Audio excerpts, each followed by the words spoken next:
School কলেজের ক্যাম্পাসে গিয়ে বলেছে যে বেকারদের ছাত্র যুবদের আর কোনো চিন্তা ভাবনার কিছু নেই। এই মোদি নামক জল্লাদ, সেই জল্লাদ এসে গিয়েছে, সেই জল্লাদ এবার সকলকে নাকি মুক্তি দেবে। আসলে এই মুক্তিটা কীরকম? কখনো বলেছে বছরে 2 কোটি করে বেকারের চাকরি দেবে, কখনো কোনো রাজ্যে গিয়ে বলেছে 2 হাতে 2খানা লাড্ডু দিয়ে ডবল ইঞ্জিনের সরকার গড়বে। এখানে আগত সমস্ত ছাত্র সংগঠন, তাদের প্রতিনিধিরা, তাদের কেন্দ্রীয় এবং রাজ্য নেতৃত্বকে আমাদের সংগঠন অল ইন্ডিয়া স্টুডেন্টস অ্যাসোসিয়েশনের পক্ষ থেকে সংগ্রামী অভিনন্দন এবং লাল সালাম। কমরেড, কলকাতার কলেজ স্ট্রিট চেনা ময়দান, চেনা মাঠ, শত্রুগুলোও চেনা।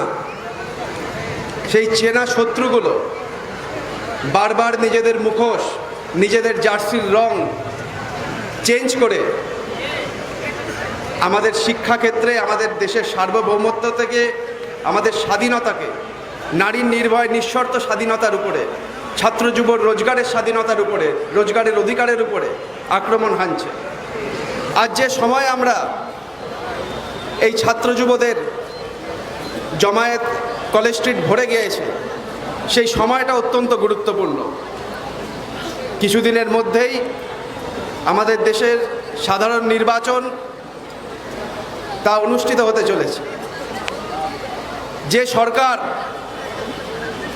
সেই 2014 সাল থেকে 10টা বছর পার করে দিল, বিভিন্ন সময়ে বিভিন্ন নির্বাচনের আগে নানা ধরনের প্রতিশ্রুতি, কখনো বলেছে বছরে 2 কোটি করে বেকারের চাকরি দেবে, কখনো কোনো রাজ্যে গিয়ে বলেছে 2 হাতে 2খানা লাড্ডু দিয়ে ডবল ইঞ্জিনের সরকার গড়বে, কখনো কোনো ইউনিভার্সিটি স্কুল কলেজের ক্যাম্পাসে গিয়ে বলেছে যে বেকারদের ছাত্র যুবদের আর কোনো চিন্তা ভাবনার কিছু নেই।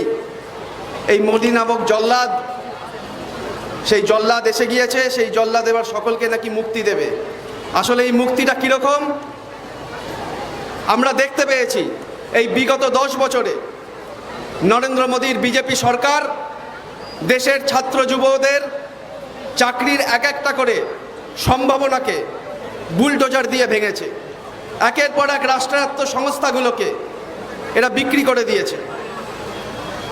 একটা রাষ্ট্রায়ত্ত সংস্থা যেখানে লক্ষ লক্ষ যুবক যুবতীরা চাকরি পেতেন, সেই সমস্তকে বিক্রি করে তাদের জমি পর্যন্তকে এখন প্রাইভেট কোম্পানি আম্বানি আদানিদের কাছে তুলে দেওয়ার চেষ্টা চলছে।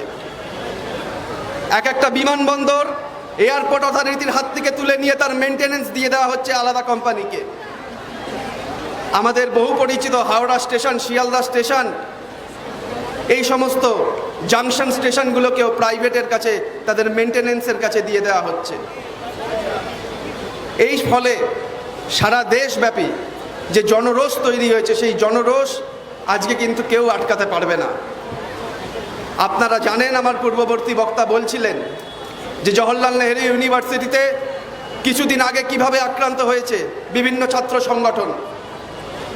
শুধু জওহরলাল নেহেরু ইউনিভার্সিটি নয়, রাম মন্দির প্রতিষ্ঠার যে উন্মাদনা 22শে জানুয়ারি থেকে এই হনুমান বাহিনী শুরু করেছে, সেই উন্মাদনার মধ্যে রামের নামে ভক্তি সমর্পণ কিছু নেই।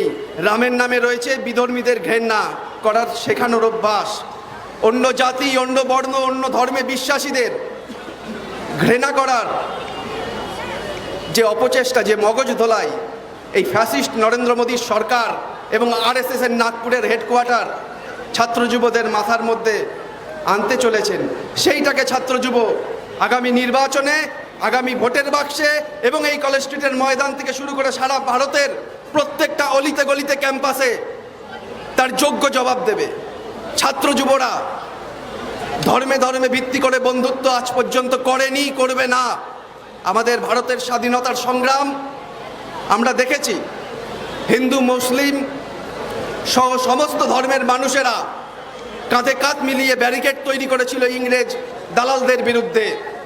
আজকে এই শ্যামাপ্রসাদ মুখার্জির উত্তরসূরিরা, এই সাভারকারের সন্তানেদের বিরুদ্ধে ভারতবর্ষের লাল ঝান্ডাকে নিয়ে মেহনতি মানুষের, শিক্ষার্থীরা, ছাত্র যুবরা কাতারে কাতারে ধর্মবর্ণ নির্বিশেষে ধর্মনিরপেক্ষতার ঝান্ডাকে ঊর্ধ্বে তুলে ধরে ব্যারিকেড গড়ে তুলবে এবং এই ব্যারিকেড ভারতবর্ষের আসন্ন নির্বাচন এবং তৎপরবর্তীকালে ভারতবর্ষের মাটি থেকে নাগপুরের যে শিকড় ভারতবর্ষের মাটিতে আনাচে কানাচে ছড়িয়ে একটা মহামারীর আকার নিয়েছে, সেই মহামারী মারক শিকড়কে তুলে উপড়ে ফেলে দিতে জানে ছাত্র যুবরা। এই বিশ্বাস রয়েছে, এই আশা রয়েছে এবং আমরা আমাদের সংগঠনের পক্ষ থেকে এই কথা এবং এই আশ্বাস আপনাদের দিচ্ছি যে ভারতবর্ষকে ফ্যাসিস্ট মুক্ত ভারতবর্ষ করব, ভারতবর্ষকে ধর্মনিরপেক্ষ ভারতবর্ষ করব, নারীর নির্ভয় নিঃস্বার্থ স্বাধীনতার দাবিতে ভারতবর্ষের প্রত্যেকটা ছাত্র যুবর সাথে অল ইন্ডিয়া স্টুডেন্ট অ্যাসোসিয়েশনের শেষ সদস্য পর্যন্ত সামনের সারিতে দাঁড়িয়ে থাকবে। ইনকলাব জিন্দাবাদ। সকলকে লাখো লাখো সংগ্রামী অভিনন্দন। লাল সালাম।